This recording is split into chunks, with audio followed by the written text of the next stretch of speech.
중국이랑 일본이 지금 역대급으로 싸우고 있는데 그 사이에서 한국 면세점 매출이 260% 뛰고 인천항의 크루즈가 40척이나 긴급 예약됐어. 근데 이건 시작일 뿐이야. 돈의 흐름을 따라가 보면 관광만이 아니라 반도체, 희소금속, 외교까지 중일이 싸울수록 한국 통장에 돈이 꽂히는 구조가 지금 이 순간에도 만들어지고 있거든. 그 규모가 4.9조 원이야. 이게 대체 어떻게 가능한 건지 숫자로 하나씩 까볼게. 중국이 일본한테 뭘 했는지부터 봐야 해. 여행 자제령을 최소 8번 반복했고 항공편 900편을 중단시켰어. 그 결과 방일 중국인이 61%나 급감했거든. 자, 그러면 이 수백만 명의 중국 관광객들은 대체 어디로 갔을까? 한국이야. 2026년 1, 2월 방한 중국인만 벌써 95만 명. 연간으로 보면 사상 최대인 700만 명이 올 수 있다는 전망까지 나와. 항공편 숫자가 이걸 확실하게 보여줘. 한중 노선은 주 1330편으로 전년 대비 25% 늘었는데 중일 노선은 48% 줄어서 주 800편밖에 안 돼. 완전히 역전된 거지. 크루즈도 마찬가지야. 인천항 크루즈가 2024년 15항차였거든. 근데 2026년 64항차로 4배 넘게 뛰었어. 이 중 68.8%가 중국발이야. 특히 지난 12월 중일 갈등이 본격화된 직후에만 긴급 예약이 40항차나 쏟아졌어. 17만 톤급 배영 크루즈가 일본 대신 인천항으로 방향을 튼 거야. 돈으로 환산하면 더 직관적이야. 롯데백화점 춘절 기간 중화권 고객 매출이 260% 폭증했어. 역대 춘절 최고 실적이야. 연세정 외국인 매출도 69% 올랐고 중국인 관광객 한 명이 한국에서 쓰는 돈이 평균 224만 원이거든. 이게 일본인 관광객의 2배가 넘어. 한국은행 분석에 따르면 중국인 관광객이 100만 명 늘 때마다 GDP가 약 2조 원 올라. 700만 명이 실현되면 작년 509만 대비 190만 명이 추가로 오는 건데 관광 수입 추가 효과만 약 4.9조 원이야. 4.9조. 중일이 싸운다고 한국 관광산업에 4.9조가 굴러들어오는 구조가 지금 만들어지고 있는 거야. 근데 관광은 빙산의 일각이야.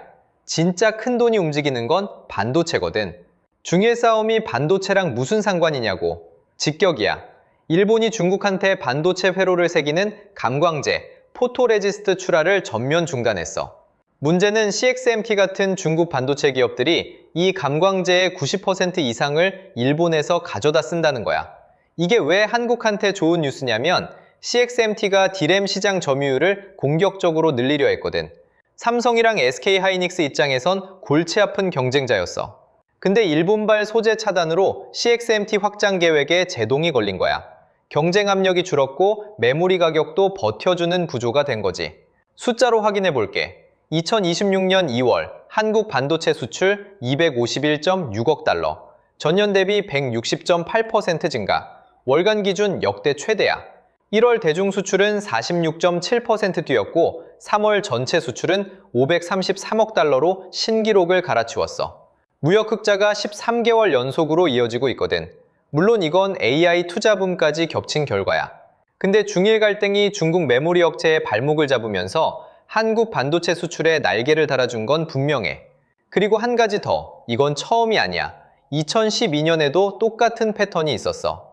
센카쿠 열도 국유화로 중국에서 반일 시위가 터졌을 때 도요타 중국 판매가 한 달 만에 49% 폭락했거든. 같은 시기 방한 중국인은 28% 급증해서 284만 명을 찍었어. 그해 한국은 외래 관광객 사상 첫 1000만 명을 돌파했지. 일본보다 1년 빨리. 중일이 충돌할 때마다 한국이 반사이익을 얻는 건 이미 검증된 패턴이야. 근데 더 소름 끼치는 게 있어. 반도체 만드는 데 필수인 희귀금속 시장에서 벌어지는 일이야.